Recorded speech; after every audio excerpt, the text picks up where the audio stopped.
What's up, Myco fam? Thanks for joining us today on the Myco Mentor Podcast, where I get you face-to-face with some of the best talent in the mycology space, whether it's a mycopreneur running a business, a citizen scientist making a difference, or someone doing something interesting within the mycology space. My goal is to showcase that individual or that group and amplify passionate people in the mycology space. Today, we have with us Jacob DeVecchio of Oklahoma Fungi, who many of you probably know now after his very successful event in Oklahoma City, the first ever mushroom festival in Oklahoma, which had an astounding 1,764 attendees. Is that right?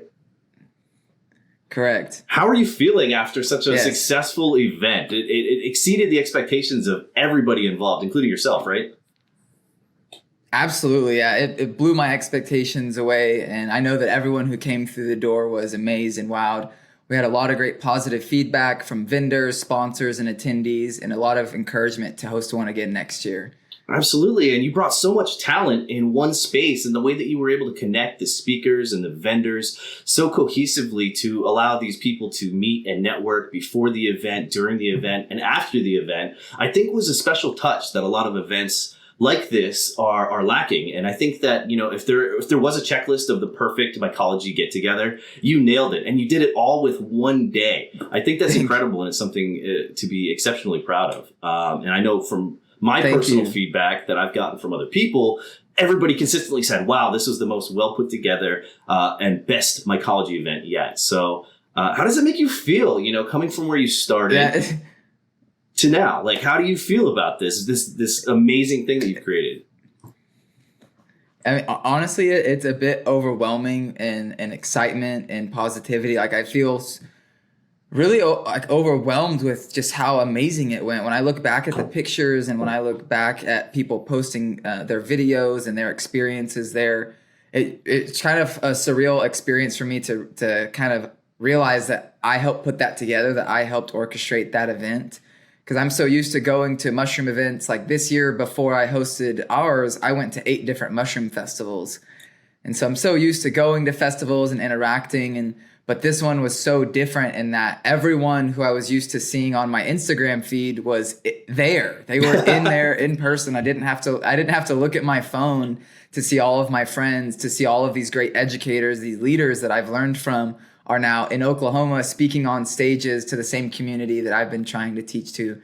So, I mean, it was an opportunity of a lifetime, and I'm so grateful that everyone was there, that you were there, and it's such a blessing. Well, it was just so great for me too. Like you said, all of the people that you look up to in the space and that you're constantly watching their content and following along with their stories. You brought all of those people from the East Coast, from the West Coast together in the central United States. And I think that was one of the key successes to your event, was where you were geographically located. You know, for me, it was an 19 hour drive, which kind of was a lot to take on. But it wasn't for the potential to be able to meet all of these people, because I typically attend the East Coast mycology festivals and events, and I don't really get out west too much. And a lot of the people that I like to network with are out west. And so what you did was you bridged the gap, and you gave everybody both a very encouraging and successful experience, but you also cultivated new networks and new relationships between people who knew each other online and people who now know each other in person. And like being able to hug these people and shake their hand, I think was huge for me to take it from the internet and bring it into the physicality. And so for me as a patron and a vendor and a speaker, I think that was one of the huge takeaways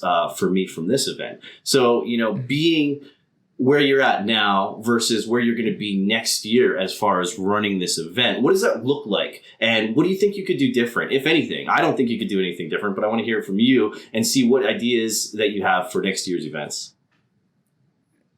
Yeah, so for next year, we definitely plan on taking it to a 2-day event in a much larger venue. So that's the 2 biggest things that I had requested in my surveys from my vendors, my sponsors, and attendees were 2-day event and larger venue. So this event, we had a 2-story event, and I believe next year we're going to be moving out to just a larger 1-floor space. And so I think that that's going to work a lot better for the traffic, for the flow of things, so people don't have to walk up and down stairs. That may have, kept some people from going up to the education. But ultimately, that's something that we're going to try and mitigate by having everything on 1 floor at one time. And we're doing it 2 days, so that way we can have a 30-minute break in between each talk to allow for Q&A, but also allow people to go out and use the restroom, grab some food, and come back in before the next session.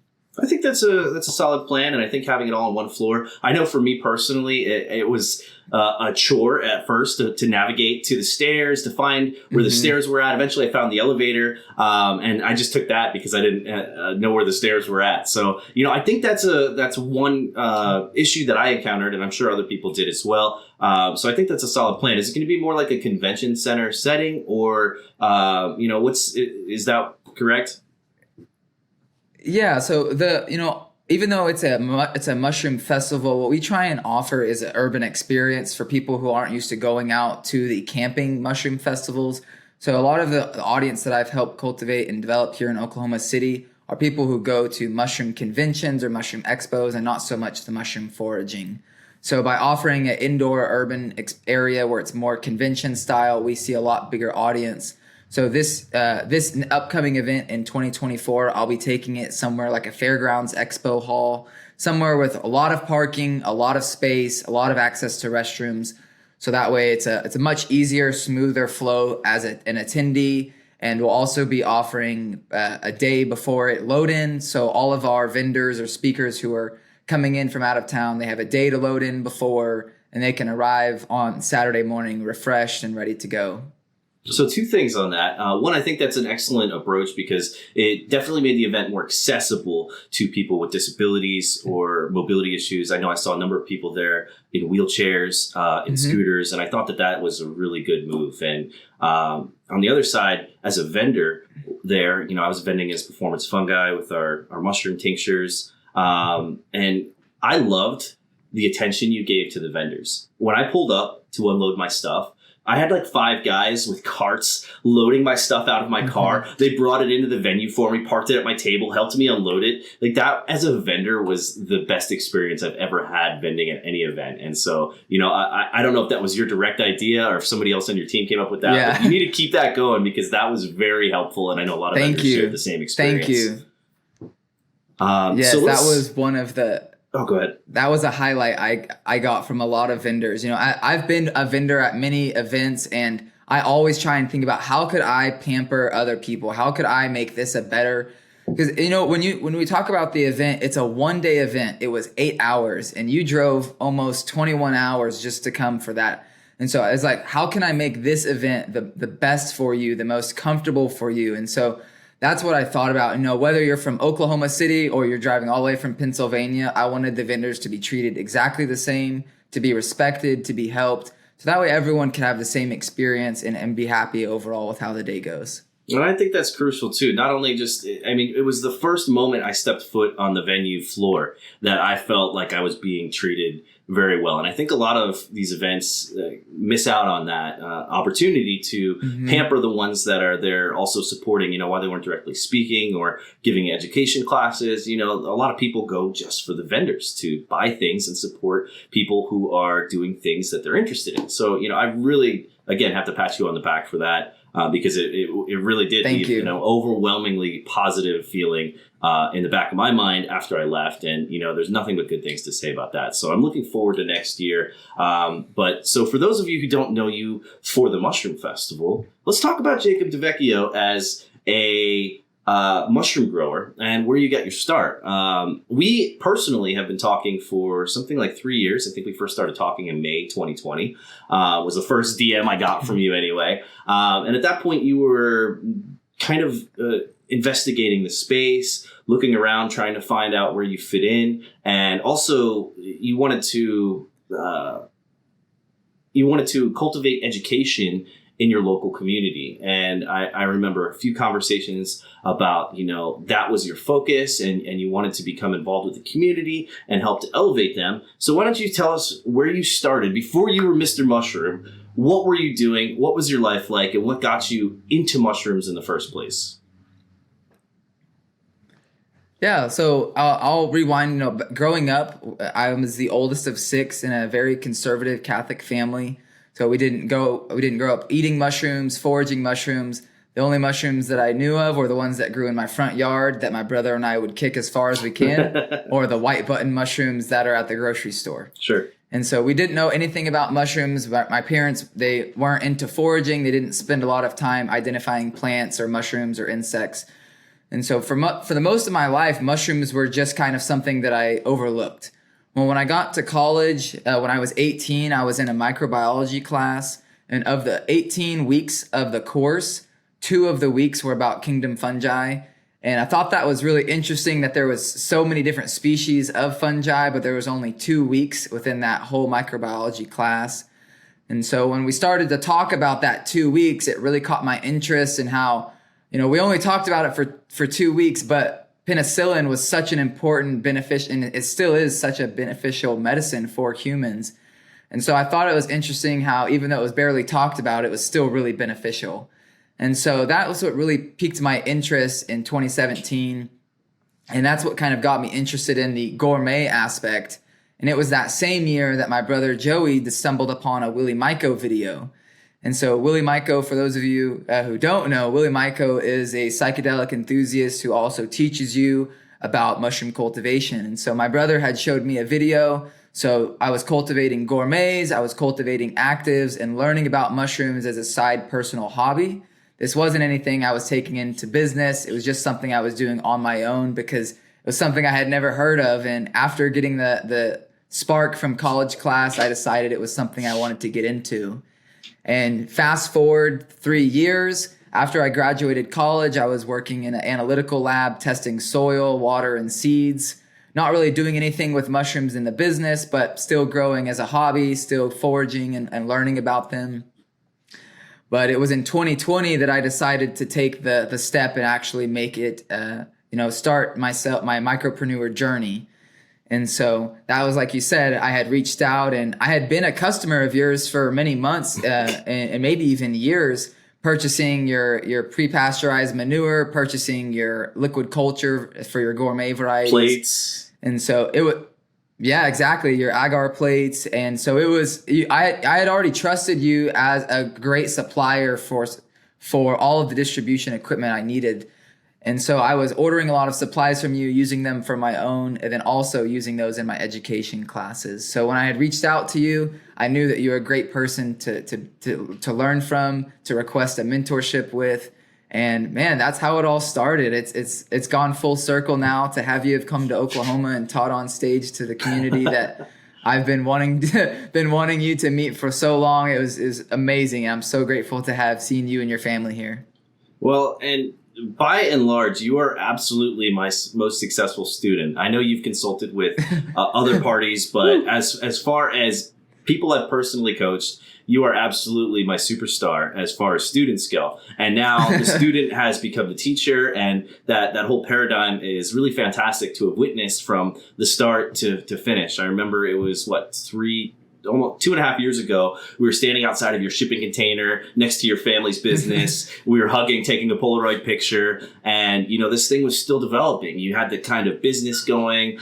You were just starting to get into education classes, and now you're actually taking it a step further. You're offering the education, you're bringing all these people together in a space, and you're seen as an expert now, which is invaluable. But you're also becoming involved in government to help with legislation regarding psychedelics and specifically assisting veterans. You're working with advocacy for veteran research in Oklahoma. And tell me what that's like, what it's like to be involved as, somebody who 3 years ago was just excited about mushrooms, and now here you are the mushroom guy. Tell me what it's like to be the guy, but also be involved in government and politics and making these connections and helping to further the availability of psychedelics for both veterans and anybody who needs them.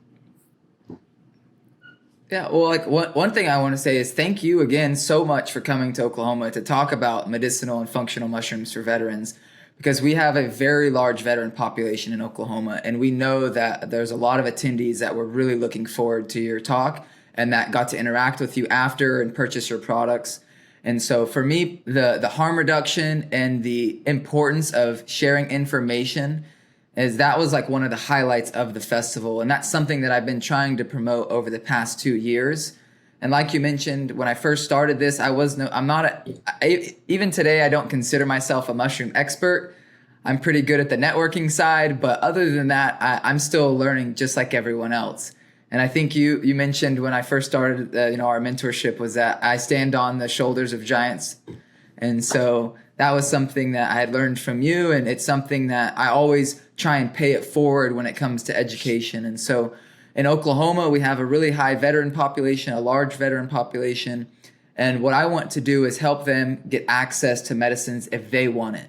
So ultimately, what I do is I take YouTube videos and I go up to the Capitol explaining to people the research bills that have been submitted, the literature, the language. I put all of the links so they can view it themselves in the description. And I try and inform them on what's actually happening on each stage of the process. So as the bill goes through the legislative process, I post a new update. What happened? Did it pass? Did it fail? And I always emphasize the importance of going and talking to our local House of Representatives or to our senators to express the importance of getting these bills passed for medical research so our veterans can have access if our veterans want to. And so for the past 3 years in Oklahoma, we've had bills submitted. Last year, the bill that was submitted, House Bill 2107, it did not get approved or denied before the session ended. So this year, it will be going back to the senators, the floor, to see if it's going to pass or fail. And we're really hoping that third time is the charm and our veterans will have access starting in 2024. But if not, then it'll be further delayed another year. Well, I think that's incredible, though, that you're working on the front lines for this legislature, I guess is the best word for it, to move through the system and ultimately help support veterans. Because, you know my story, mushrooms literally saved my life as a veteran. And I think that's a really powerful mission to be on. And it makes you, I don't know, you're not just doing this for clout, you're doing this because you actually want to help people. And that's, sort of why I got into mushrooms too, because I believe that they can help everybody in different ways. But, operating from the heart has always been something that I've been drawn to when I'm trying to network with people and connect with people and assist them. And I love that about you. I love that you're always, you're thinking about the community, you're thinking about veterans, you're thinking about bettering people's lives using mushrooms. And I think that's just fantastic. Now, let's backtrack a little bit. What experiences directly outside of your college where you had your 2-week course, what other experiences with mushrooms have you had? Like, were you experimenting with psychedelics in college? Was that part of your journey? Because I ask because most people don't get excited about mushrooms for no reason, right? Most people have the same experience. They take psychedelics and they're like, whoa, other mushrooms are cool too. Psychedelics are really cool, but then they get excited about other mushrooms. Was that similar for you? What role do psychedelics play in your life while we're talking about them? So I would say that my general curiosity kind of pushed open the door, when I was in that microbiology class and I was kind of curious about wanting to learn more about mushrooms and the benefits of penicillin and what other research medicinal mushrooms there were. That's when that first curiosity began. But I think it was after taking my first dose of magic mushrooms that door was really blown off its hinges and I just ran through it. And so, when I was 19, I had my first experience with magic mushrooms.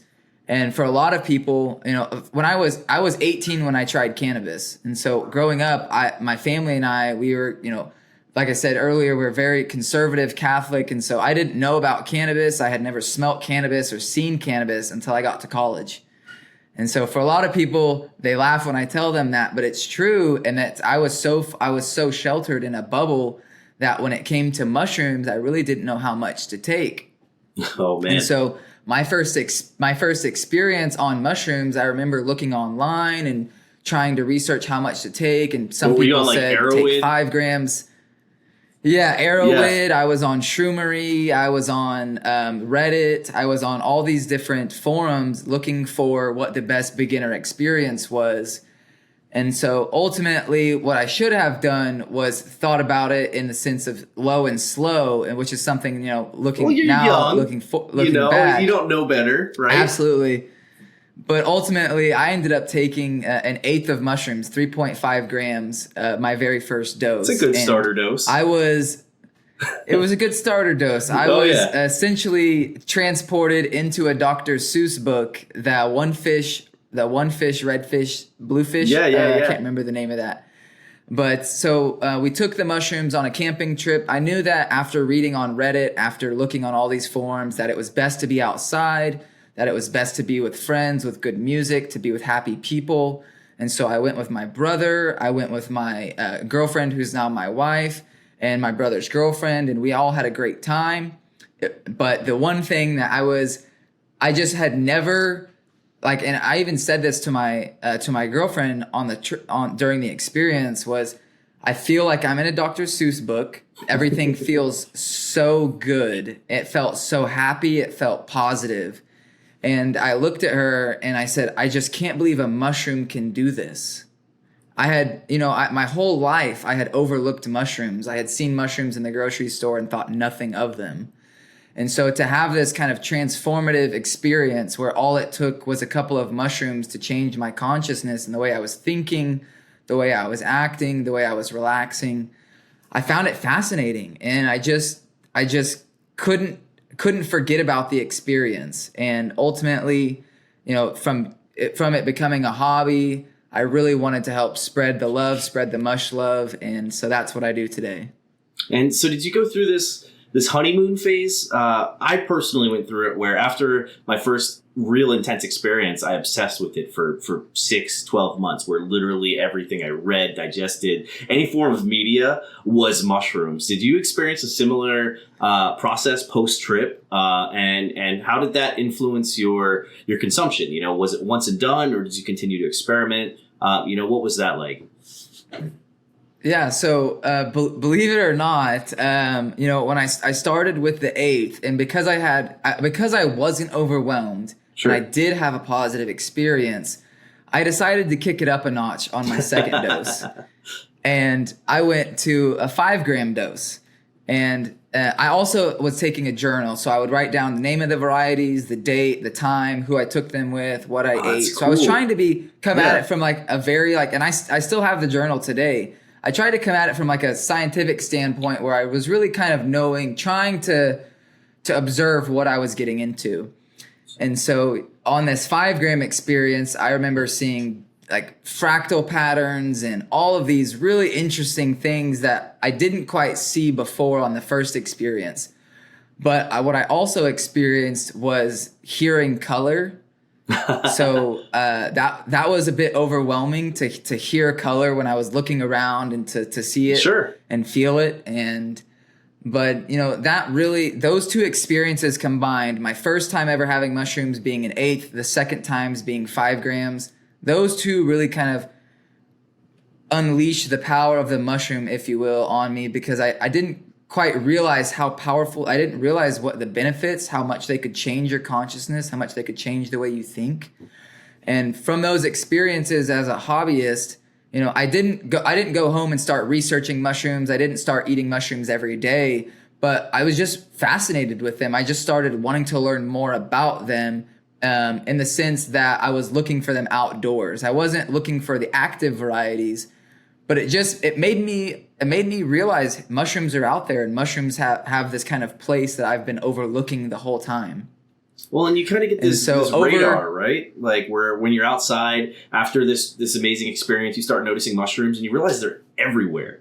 And, you can't go for a walk without seeing them, right? And then you realize how abundant fungi really are in the world. And, I think that's a testament to nature, right? Like when we think about nature and how it developed and how life on Earth evolved, fungi were some of the first land organisms to develop and help to create the atmosphere that we now breathe and enjoy living in. And, I think that's amazing. But when you think about it, fungi have a very important role in the various ecosystems, from food for other organisms, but as primary decomposers, first and foremost. Without fungi, the world would be a mess, and it would just be full of litter and debris, and our soils wouldn't be rich and full of nutrition. And, when you start thinking about the role of fungi in the world like that, and I'm sure you took a lot of this from your college class, they're like one of the single most important organisms on the planet, and so many people overlook them. I know I did. I know you said that you did. did early on. And I think most people do until they have some sort of connection with the mushrooms in some way, shape, or form. And I think most people's connection starts with psychedelics. I do think it's interesting that you dove right in with an eighth. At least you measured it. I know when I first got into it, I didn't measure anything. I didn't believe in harm reduction. I didn't believe in like trip sitters, set and setting. It was just more of a recreational thing. I wanted to know the name. I wanted to know how much they weighed. I wanted to know what I ate the day I took them. I was because I also, I had cannabis was something that was only 1 year old. It's not something that I had years of experience with. I didn't know, the benefits. I didn't know the 11 hydroxy is different than the Delta 9 and all the CBN and CBD. So, for me, I took my approach to mushrooms very carefully, and what I say is carefully, but I still took an eighth and then 5 grams. But regardless, I wanted to monitor it in a way where I felt like I kind of had an idea of what was happening during the experience, and I could reflect back on it. And so that was really important to me because I wanted to make sure that the experience was something that I enjoyed, because if I didn't enjoy it, then that might not be something that I want to go and continue to do. Sure. And so did you, when you were taking your journals, did you try to write while you were actually going through your experiences, or did you just totally embrace the experience? Because, I'm curious from your analytical standpoint, what kind of notes you would have taken while you were tripping. Yeah. So I tried to take notes in my phone, sure. But it was very difficult for me to concentrate. And so I ultimately did not have any notes taken during the experience, but it was the day after, that first 24-hour period after waking up, that I would get in the journal and kind of log everything as it was fresh. Cool. I remember, you say it's very difficult. I remember looking at my phone one time. I was only on like a gram or 2. And I was looking at it and I'm like, this thing's 10D right now. I can't hang with this phone in my hand. And then the whole idea of the phone started messing with my vibes. And I was like going on this whole rant about, capitalist technology and being subject to ads. And I spiraled into control. So I think, while we're talking about phones and tripping, leave the phone out somewhere locked away. You don't need a phone while you're tripping. Like you said earlier, out in nature with the good music, good friends, maybe a fire depending on what's going on. Set and setting is very important. Yeah. I know I've learned that the hard way because I've done some things that I shouldn't have. And in retrospect and with maturity, it makes sense why things happened the way they did. But what we're talking about, have you ever had a bad experience on mushrooms or any other psychedelic? I've never had a bad experience in that anything physical happened to me. I will say that that 5 gram dose, there was about an hour period where I was in this like not a sleep state, but kind of in this really, really relaxed, closed-eyed state where I was having these closed-eyed visuals. And I was feeling a bit overwhelmed and like when people describe being stoned on cannabis where they can't really move.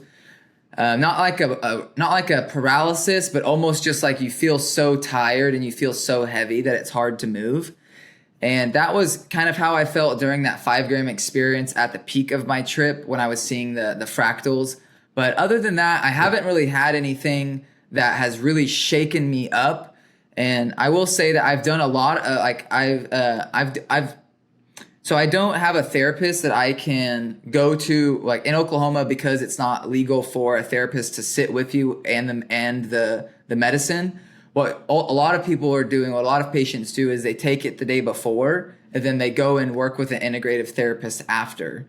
And so that's what a lot of my experience has been. Now, fast forward 3 years, is that I'm able to use mushrooms in a beneficial way and then talk with them. Talk about my experiences with my therapist in a way that can help me evolve and become a better Jacob, become a better human to everyone in my community. Well, and that's what I think a lot of people are seeking once they found out about the power of mushrooms and what they can actually do to the psyche and as a human, how they can help you benefit not only yourself, but the world around you. I think that's what a lot of people are seeking, but I don't know if a lot of people understand how to get there. I don't think there's a clear path to, coming back from a trip and just feeling better. Because I know I've taken some mushrooms sometimes and, I wake up the next day and I'm just like, okay, that happened. Let's go. But there's other times where I've taken, let's say a 2-3 gram dose and I come back and I feel like my whole worldview has been shifted. My perspective's been elevated. And so I think a lot of that is in part due to, and this may be a subject that some people might find inflammatory or otherwise rub them the wrong way. But I think it's in part due to microdosing becoming a fad. And I feel like what you did was you dove right in and you took that eighth and you had the full-on experience and you experienced the power of the mushrooms. But when somebody takes, a 0.05 every day for 3 years, I don't think they get the same benefits from that. So while we're talking about microdosing, what's your opinion on microdosing? Do you microdose? Have you ever microdosed? And how has it impacted you one way or the other? Yeah. So after going through those 8 and 5 gram experiences, I actually tapered off. I started going down because that 5 gram experience was a bit overwhelming during that 30-minute to hour period. I decided to go back down. And so I went back down to 2.5 grams because that 5 gram was a bit intense. So I decided to cut it in half. Sure. And so I went back to 2.5. And at these doses, I felt that I was still able to cognitively think about trauma or think about things that were stressing me and think through them and work, in a sense, work with the mushrooms to help me break down what was going on. But at these higher doses, at like 3.5 and 5 grams, I wasn't able to maintain the thought process and to help me in that sense. It was more of a sit back and buckle in type of experience. Right. And so at these lower doses, at the 2.5 to 2 gram to even lower than that, I felt like I had more control to benefit. Mushrooms aren't a silver bullet, but if you go into them with intentions of trying to help relax or trying to help with some things, you can get benefits. And so I always tell people, don't expect the mushroom to solve your problems, but work with the mushroom to help solve your problems. I like how you put that. For me, I really do. That's really good. Because a lot of people know intention, and a lot of people think of intention or setting their intention before they're using any psychedelics. But I think working with the mushrooms paints a different narrative in the pre-trip setting. And in your mind. And I think that would definitely help a lot of people who are struggling with something, even if they don't know what it is. And I think that's true too, in part due to your dosage, because like you said, 5 grams was a little uncomfortable. You could really only focus on the experience and not really navigate through any mental pathways that'll lead you to solving or helping with some issue. So I respect that a lot in terms of, how you're approaching your own mental well-being using psychedelics as a tool to help get you where you want to be and thinking about and setting your intent before, but also managing your dose. And I think that's something that, not a lot of people talk about is managing their dose with respect to their intent. And so I think that's pretty cool. I'm going to think about that next time I go into a trip if I'm going to be grappling with something.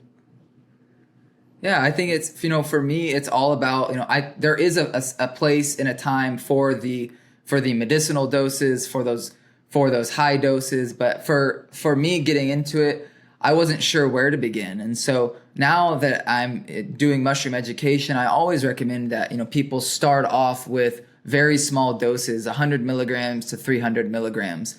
To make sure that they're not overwhelmed, to make sure that they don't have allergic reactions to chitin, to make sure they don't have any IBS issues. And so I'm taking even a much more cautious approach to helping people get into it. Now, ultimately, the microdose is where people start, but that's not always where they continue for their journey. I just recommend starting that way, so that way someone who's allergic to mushrooms doesn't eat 5 grams or an eighth like I did and find out that they need to go to the hospital. And so when it comes to microdosing, I've microdosed in the past, but personally, the microdosing, a lot of the research that I've read, it can be a little bit difficult to tell the difference subjectively between the user's an experience with like a placebo effect or if it's actually benefiting them.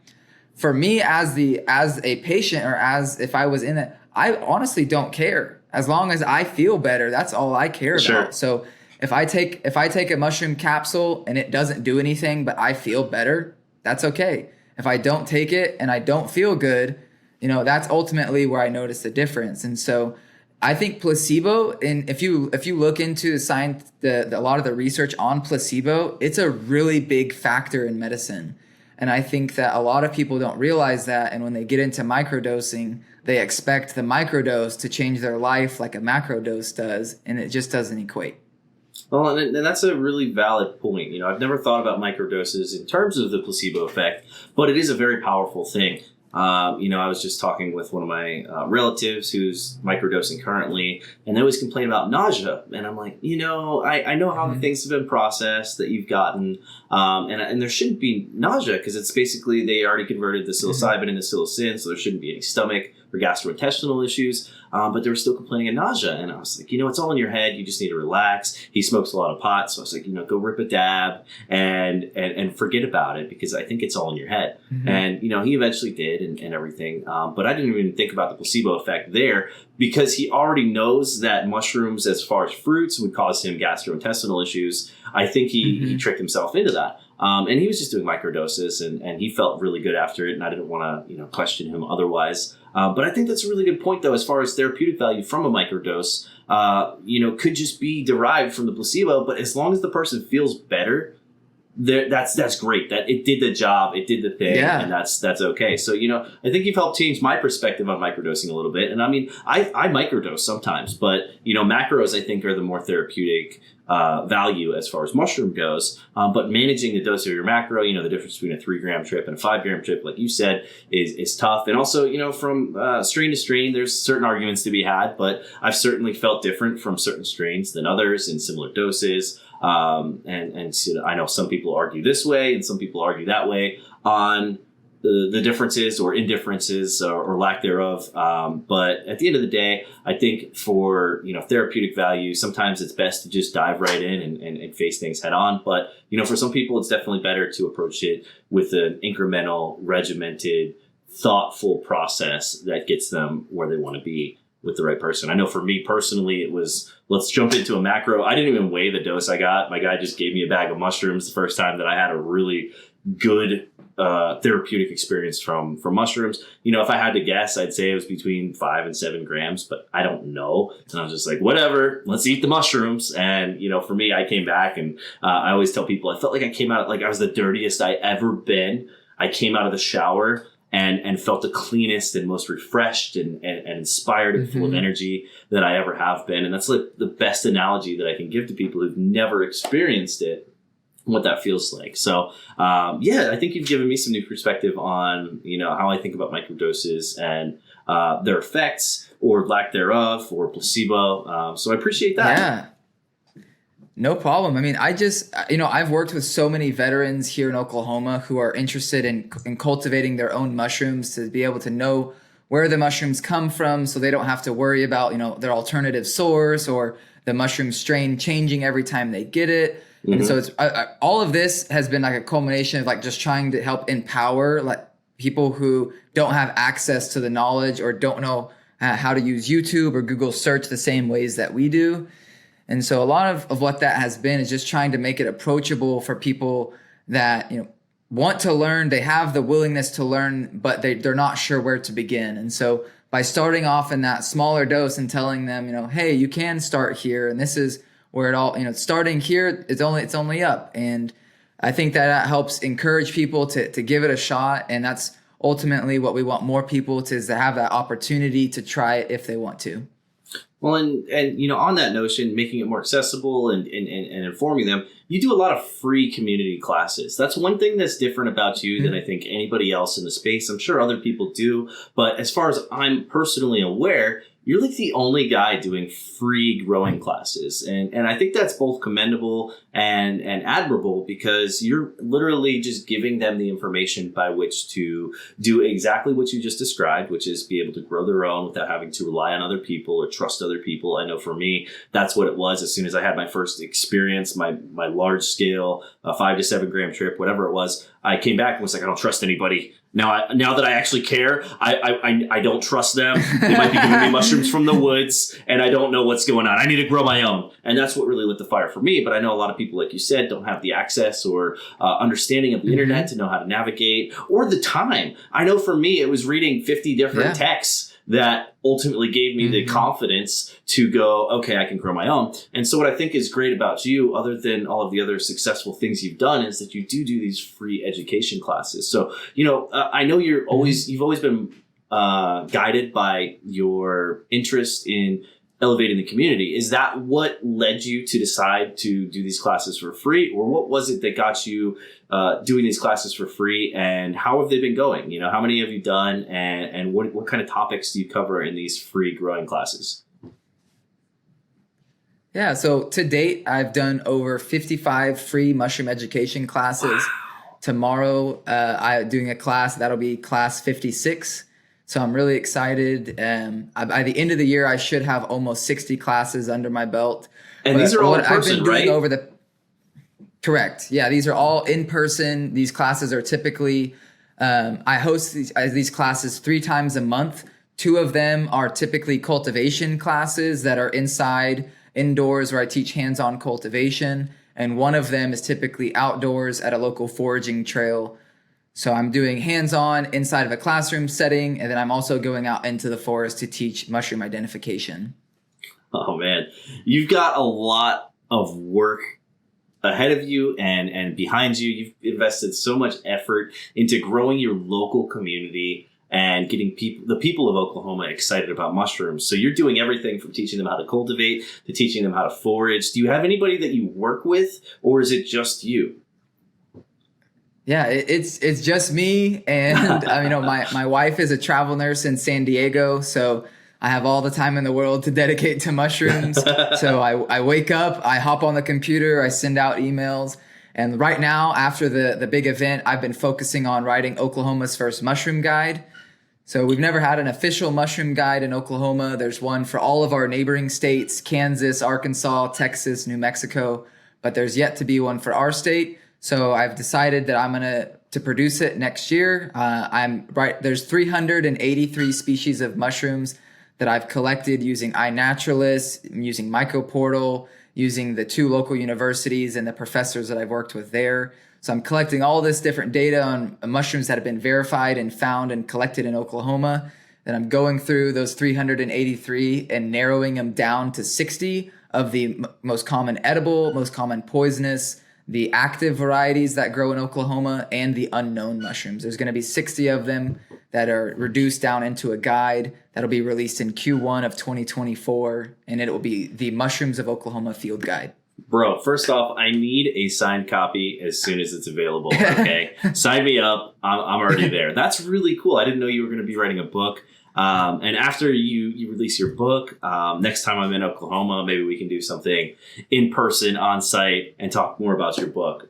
You're not going to do anything AI generated, though, right? There's going to be no AI text in there, because I know there's been a big controversy about the mushroom foraging books using AI, and I think that's a little I love AI, but not there.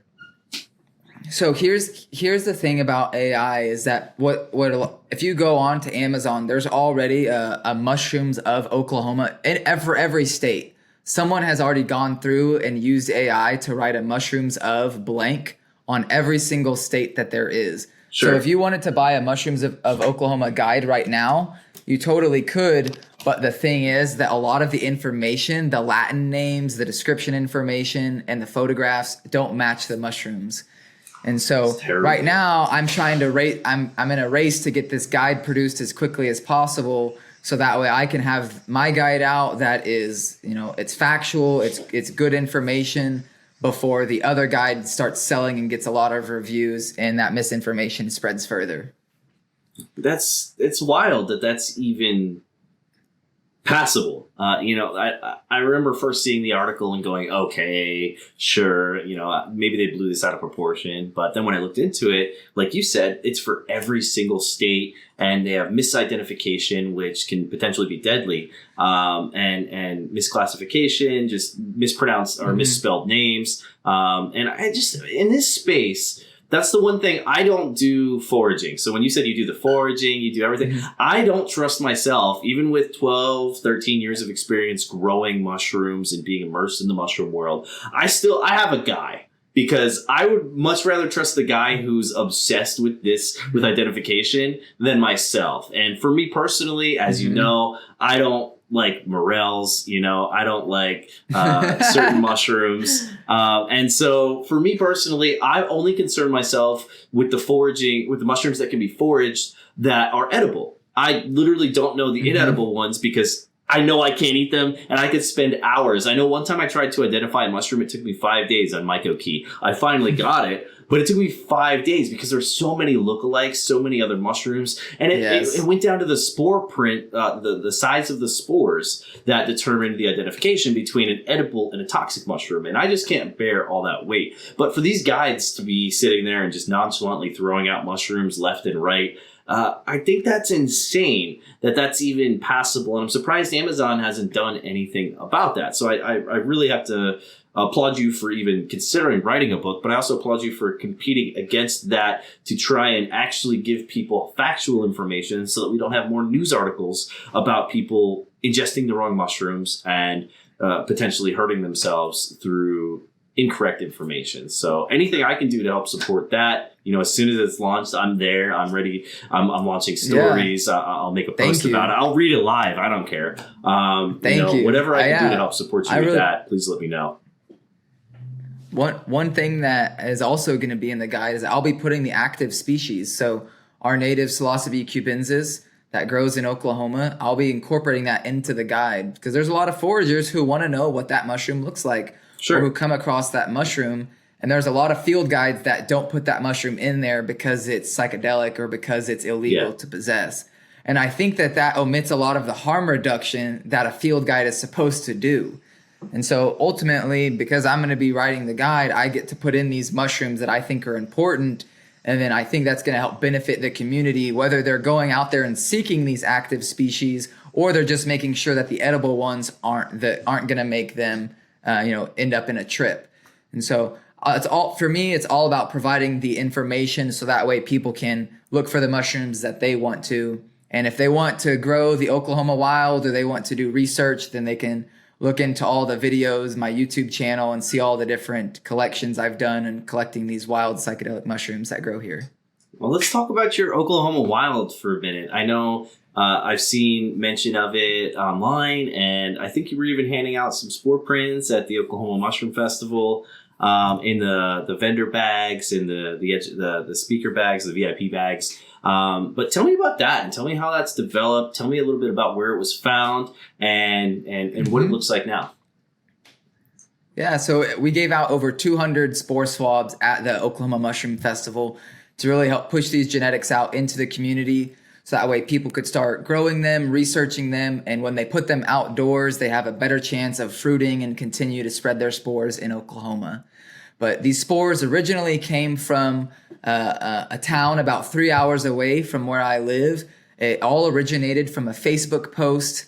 I'm in an Oklahoma gardening group, and there was a local gardener who was taking pictures of mushrooms that were growing in her garden beds. And she was looking for help for identification because she wanted to make sure that they weren't poisonous for her grandchildren and her dogs. And I recognized one of the mushrooms as Psilocybe cubensis, and I asked her for more pictures of it. I told her that I was a microbiology student and that I was really interested in the mushrooms that she had. She also mentioned to me that she hates mushrooms, that she doesn't want any of the mushrooms growing in her yard, and that she would be more than happy to let me come out and take all of these mushrooms. And so this was like a dream come true for me, because if the mushroom was what I thought it was, then this was a once in a lifetime opportunity. So I grabbed my camera, I grabbed my keys, and I drove 3.5 hours out to this town. And when I got there, there was probably close to 10 different species of mushrooms growing. But the mushroom Psilocybe cubensis, the one I thought was going to be there, was. And so I take the video and I record all these different mushrooms and I point out which ones are the active, which ones aren't. And then I eventually take those spores back home And those spores are the original, from the original generation of mushrooms that we've now collected and domesticated and selected phenotypes for the genetics that we sell on my website. Man, that's such a cool story because, like, I don't know, out here in Pennsylvania, you know, a lot of kids grew up and we went to the farms with the cows or the horses and we went paddy flipping, you know, and that's how you found mushrooms. Mm-hmm. And that was it. But, you know, you had a woman who had a random mushroom growing in her garden. She said she wants all of them gone. And you came out, collected the sample, took the spores, and then turned it into, would you say it was a stabilized strain? You know, like, does it consistently produce from spore, or is it still kind of all over the place in terms of production? Yeah. So I still have the original spore print, and that spore print throws a lot of different phenotypes. But right now, the growers that I've been working with here locally in the community, they've started to select phenotypes that they like. And the grower is called, his name is Captain Trips. And Okay. Right now we're working with one we call Okie Footlong. And these mushrooms grow anywhere from 9 to 13 inches tall. And so they're really skinny, tall mushrooms. And he's working with another one that he calls Okie Dark Cap or Okie Squat. And these are really, really dark capped, short, squatty phenotypes. So, you know, the mushroom's only been released to the community for over a year. And so we're just now seeing a lot of these growers start to select phenotypes that they like. And that's one of the reasons that I gave away so many spore swabs, is so that way we could really see the community do what they want and select the phenotypes that they think are going to be best for them and their community. Well, isn't that the most fun part about this whole hobby, is when you're trying to breed, but you don't really know what you're looking for, and you start from spores, and then you find a genetic predisposition to have a cap with a certain anomaly or a certain fruit size, and you can target that. Like, as a citizen, as just a normal person, you can be a mad scientist when you enter the realm of mycology. And I think that's what's so much, what is very exciting to a lot of people, is that they can come in without a degree. I mean, you obviously went to college, but you didn't study mycology specifically. So you can come in as somebody who knows nothing. And then all of a sudden you can make a difference in the space, whether it's coming up with a unique strain that has a unique physical appearance, like something like Enigma, or like Hillbilly is very well known for its unique aesthetics. I think that's what's the coolest thing about mycology as a science. And not only that, but you as a person, without having a specialized degree, you know, you've become friends with professors and mycologists and people who have studied that specific subject, but they actually take you seriously. Why don't you talk about that for a little bit real quick before we finish this off, and what it's been like to approach academic scholars and experts in the field as an individual without credentials. What's that like for you? How has that been, navigating that space and connecting with these people? A short answer is it's been difficult. A lot of the academics here in Oklahoma, their main focus is not mushrooms. It is plant pathology. It's a lot of the invasive fungi that are infecting plants, are a lot of our agriculture crops. And so when I go up to the universities and I want to talk about mushrooms, that's not their area of interest. And a lot of the times I get asked if I'm a student, or and when I tell them I'm not a student, I'm a local business owner. I'm interested in this as a passion. Sometimes they give me a weird look.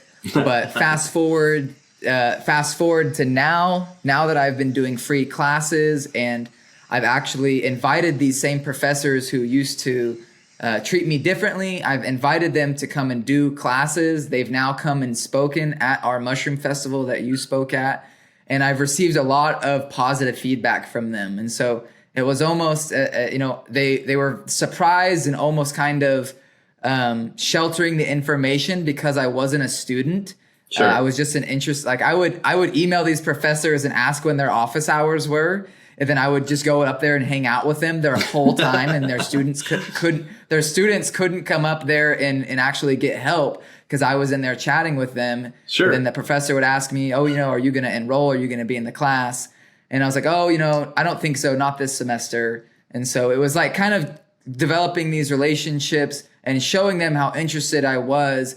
And, I was more interested than a lot of their students were, because a lot of their students are just taking these classes because they're mandatory. Right. And so eventually, as these professors realized that I wasn't just, doing this because I had to, I was doing it because I wanted to, we started to connect a lot more. And so nowadays, when I go into a university, I feel very confident to talk with professors, to talk about what I've done here in Oklahoma. And it just takes a lot of persistence, and it takes a lot of willingness to just keep going forward. Yeah, I know for me, when I worked at Giorgio, the #1 button mushroom factory in the U.S., they grow anywhere from 1 million to 1.5 million pounds. They had a dedicated mycologist that would come in once every 2 weeks or something. And as soon as I saw this guy, he was kind of, I don't want to say he was goofy looking, but he looked nerdy, right?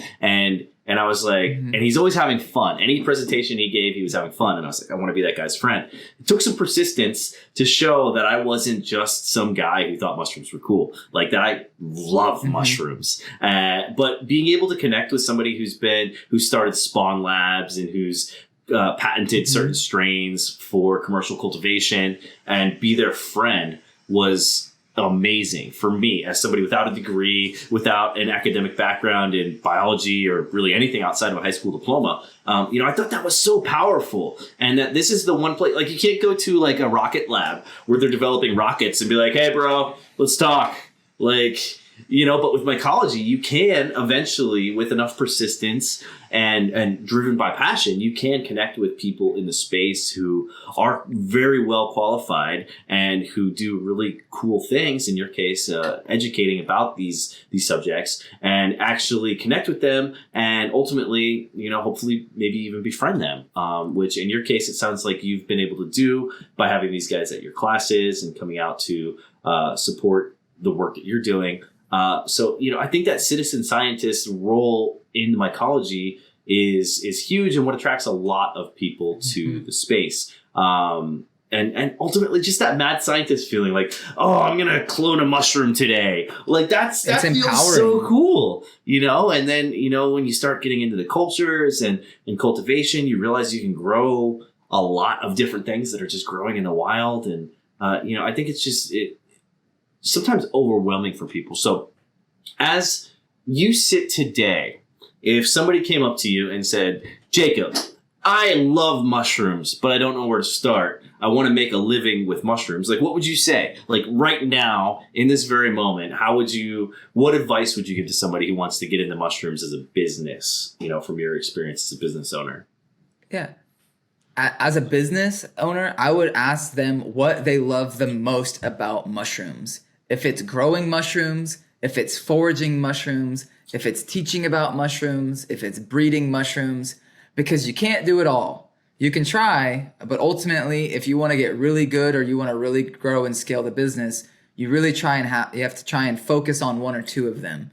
And so for me personally, when I first started, and you know this well, I started with growing because I didn't know how to grow. Sure. But after I learned how to grow, I started doing education. And so I no longer do the cultivation. And so I just moved to education. So what I always recommend to people is if you're looking to get into mycology as a business, think about what you love most and start there. That may not be what you're doing in a year or two. It may evolve. It may transition. But do what you love first, and do what you feel like you can teach about and share with first, because that is going to take you the furthest, more than starting, trying to grow mushrooms and forage mushrooms and DNA sequence mushrooms. All of those things are going to become really overwhelming really fast. Did I give you that advice? Because if I didn't, then I don't know. That's the same advice that I give everybody when they ask me. So, dude, listen, you're my Myco mentor. You know what I mean? Yes, sir. This is what I'm here for.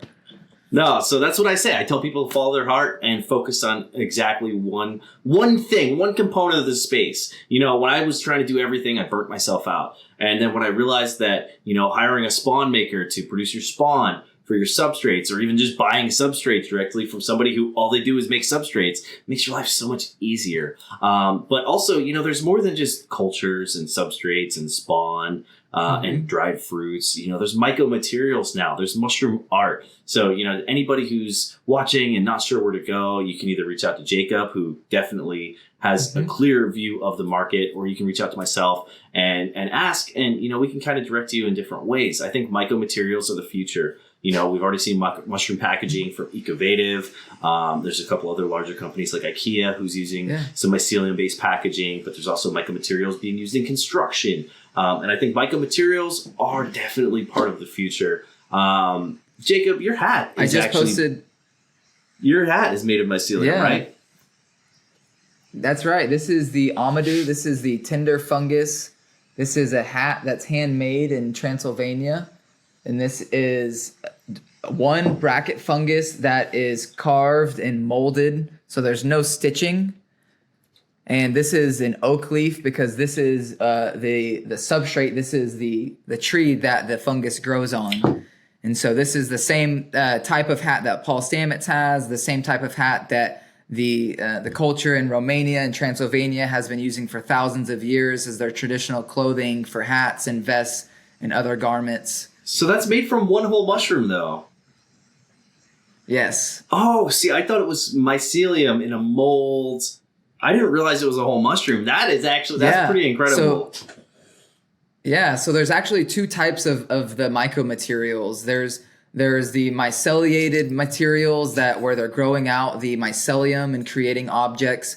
And then there's also the creation from the fruiting bodies. And so this hat was created from a fruiting body that was growing on a tree. Whereas, like myco or made with reishi or a lot of the Ecovative products, those are myceliated products that are then dried out.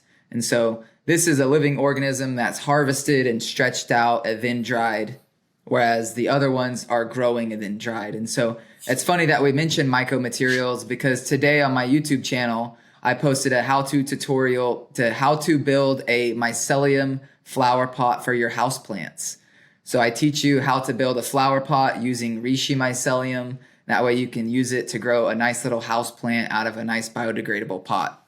That's always a fun project. I know I last did that something like 2 or 3 years ago, and I used reishi. I just used wood chips. It's really fun. But the pot is still standing to this day. It's actually been outside in the rain, in the elements. And once I dried it out, I think that thing's going to last forever. Because once I dried it out, it just couldn't be degraded. It wouldn't break down. It seems like nothing will really attack reishi mycelium because it's much like wood, as you know. But I've also got panels of insulation. One of my very first posts on Instagram back with my previous identity, which we won't talk about, was making insulation panels out of oyster mycelium. And even the oyster mycelium, what I did was I layered spawn with cardboard and spawn with cardboard. I slapped in between some 2x4s with some PVC, with some plexiglass on it, and watched it colonize. And then I dried it out in the oven. It's like 350, 400 degrees. But even those, I set them outside, and that was like 4 years ago.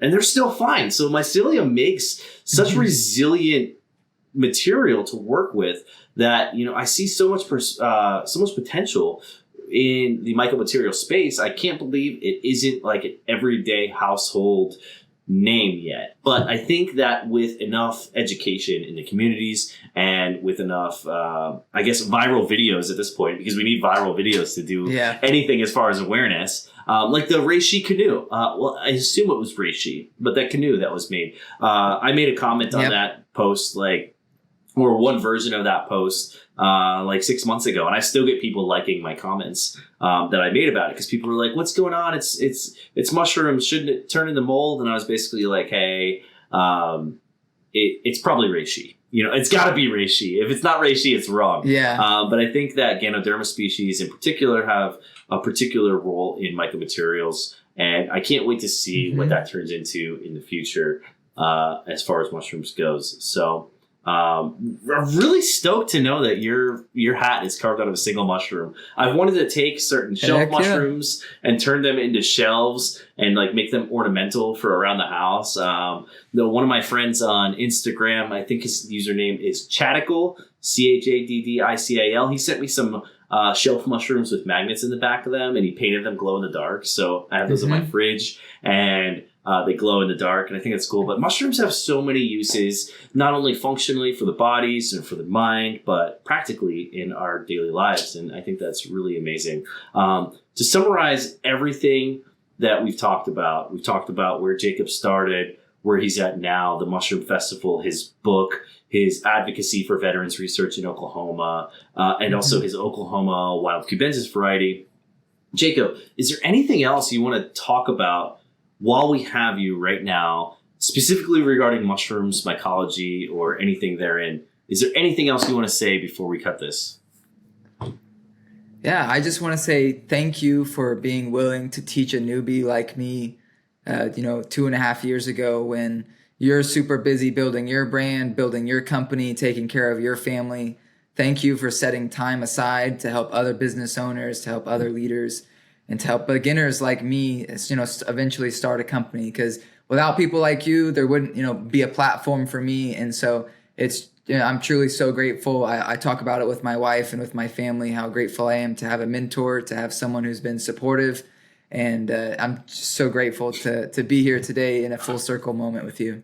Man, it's the best feeling when you, as a teacher, can witness your student take these strides and make these milestones and eventually achieve the goals. I remember it was maybe 6 months, maybe 8 months, maybe a year ago, but you came to me and you said, "Hey, I have this idea for this mushroom festival. What do you think?"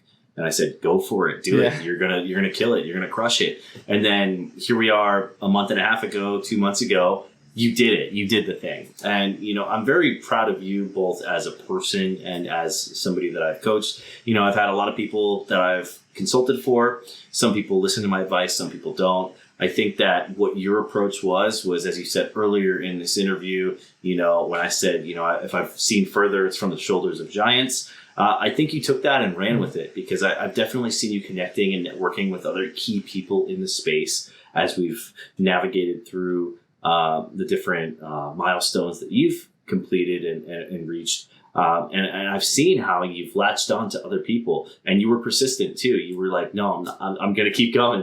I'm going to keep talking to you until we connect, until we figure it out." And I think that's crucial, because, if I've done anything good in my life, it's through leveraging other people's experience or expertise. They say it's all about who you know. But it really does come to fruition when you can connect to somebody that knows the thing that you're trying to do so well, and you can learn from them. Even a 20-minute conversation with them can help expedite whatever you're working on tenfold and save you countless hours. And so I think that strategy that you implemented to get where you want to be is huge. And I think a lot of people can take a lot from that, because 3 years ago, you were just excited about mushrooms, right? And now 3 years ago, I had 3 years ago, I was a brand new beginner. And anyone listening to this, if you're a brand new beginner, think about where you could be in 3 years, or even just a year from today. Yeah, and forward thinking about the future, like, do I want to make the mistake? Do I want to do all of the hard work? Or do I want to ask somebody, befriend somebody who can help save me those hours that I was going to lose making the same mistakes that they already did? And, I think by leveraging someone else's experience doing the thing that you want to do is invaluable. And so, I know some people think, paying for consulting and working, it's like cheating. And so for me, I see it at, like, I've paid for consulting from other people. I know the guy who knows the thing better than I do. I'm going to pay him for his time, because it's going to shortcut me. It's going to save me 5, 10, 40, 80, 120 hours, however much time the thing is that they've mastered. It's going to save me. And so for me, that's why I, as Myco Mentor, wanted to give back to the community, and now am offering free consults. Because I want to be able to help amplify and elevate the community. Because the more the whole community at large grows, the whole space grows with it. And I want to see that change in the world. Right now it's the golden age of mushrooms. Everybody's getting into mushrooms.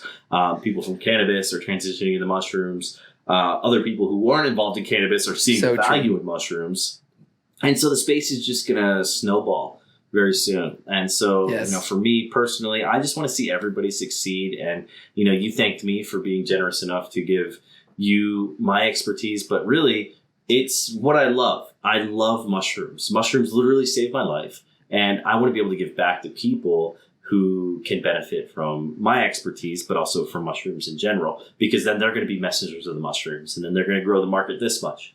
And then they're going to help encourage other people to grow the market this much. And then the whole market and understanding and the consumer level of understanding of mushrooms is going to grow. And then all of a sudden mushrooms are just going to be something everybody talks about. And that's the day that I live for.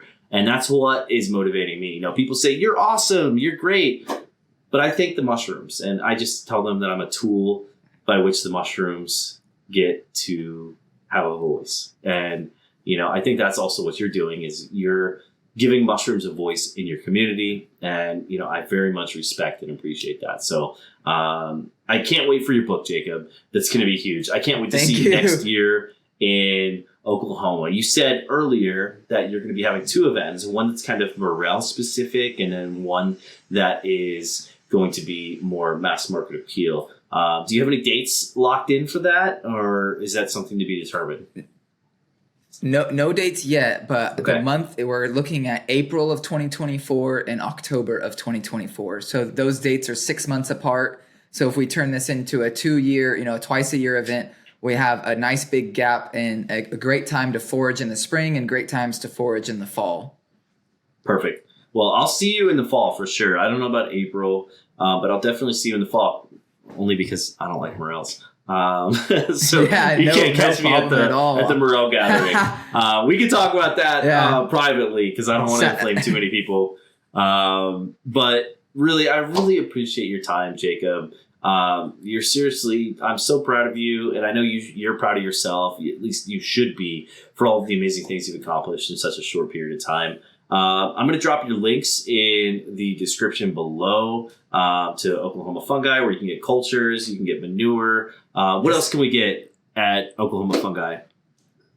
You can get spores. You can get mushroom gummies. I have a line of lion's mane gummies and a line of cordyceps gummies. Okay. I'm going to be releasing the mushroom guide on there. I have the Oklahoma wild spores. I have gourmet liquid culture. I have grow kits, and I have lots of different Oklahoma Fungi merchandise and apparel. And then everything for Instagram, YouTube, Patreon, everything is just at Oklahoma Fungi, and oklahomafungi.com is the website. Sweet. Links will be below. Jacob, thank you so much for taking your time today to talk with me. I can't wait to see where you're at next year. And next year, we're going to have to do this in person at Oklahoma Mushroom Festival. After the event's done or before the event's done, we're going to have to figure something out to where we can link up on site and get a recap of what's been going on in the last year. So I can't wait for that. I can't wait for your book. You said it's Q1, 2024? Yes. Sweet. Correct. What's the book going to be called? It should be going to be called Oklahoma Mushroom Foraging Guide, or what is it? It is Mushrooms of excuse me. Sure. It is called the Mushrooms of Oklahoma Field Guide. All right. Stay tuned for the Mushrooms of Oklahoma Field Guide. As soon as the book's dropped, I'll drop the links in the description as well, and you can get your own copy of the Mushrooms of Oklahoma Field Guide. For everybody else who's watching, thank you so much for tuning in, learning about Jacob, and hearing his story as not only a mushroom grower, but a mushroom educator, mycopreneur, and advocate for psychedelic mushrooms in the state of Oklahoma. Thank you so much for tuning in to hear about Jacob's story, to discover where he started, what sparked the interest for him, and how he got where he is today, as well as what he's going to be working on in the future. Much love to everybody who tuned in. If you're not already checking out Jacob on his social media or his YouTube videos, check him out. He's just at Oklahoma Fungi. The links will, of course, be in the description. And Jacob, seriously, it's been my pleasure to talk with you. Thank you for coming on the show to share your story. I really appreciate it. I'm so excited for what you've already accomplished, but I'm also more excited to see what the future has in store. Much love, man. Much love. Thank you all so much.